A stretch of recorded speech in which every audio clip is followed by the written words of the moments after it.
Welcome to study free consultancy. আপনাদের মধ্যে যাদের জার্মানি নিয়ে আগ্রহ আছে, আজকের ভিডিওটি মূলত তাদের জন্য। যারা জানেন না, জার্মানিতে প্রায় 1 বছর আগে একটি আইন পাশ হয়েছে এবং সেই আইন সম্পর্কিত আজকের ভিডিওতে আলোচনা হবে।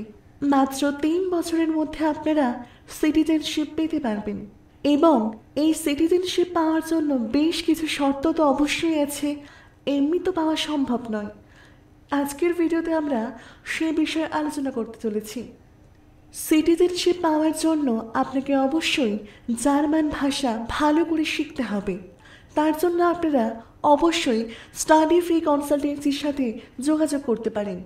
আপনারা মাত্র 5 বছরের মধ্যে নিজেকে রেডি করে সিটিজেনশিপ পেতে পারেন এবং এটি শুধুমাত্র জার্মানিতেই সম্ভব। এবং এই আইনের মাধ্যমে এটা যে সহজীকরণ করা হয়েছে এটি একটি বেস্ট ফ্লো, এটি জার্মান সরকার নিজে বলছেন।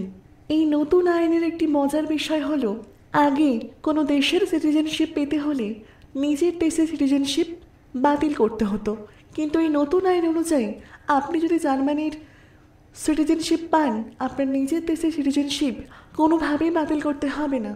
আপনি চাইলেই দুটো দেশের নাগরিকত্ব একসাথে রাখতে পারবেন। এটি অনেক বড় একটি মাইলফ্লো। এই আইনের পক্ষে ভোট দিয়েছিলেন 382 জন এমপি এবং বিপক্ষে দিয়েছেন প্রায় 250 জন। তাহলে শুনলেন তো বন্ধুরা, এখন জার্মানিতে সিটিজেনশিপ পাওয়া কোনো কঠিন বিষয় নয়। জার্মান ভাষা ভালো করে শিখুন, নিজেকে প্রস্তুত করুন এবং জার্মানিতে চলে যান। আর আপনাদের সাথে তো আছি স্টাডি ফ্রি কনসালটেন্সি। ধন্যবাদ। আজকের ভিডিওটি এই পর্যন্তই।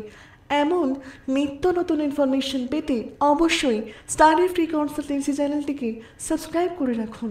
Thank you.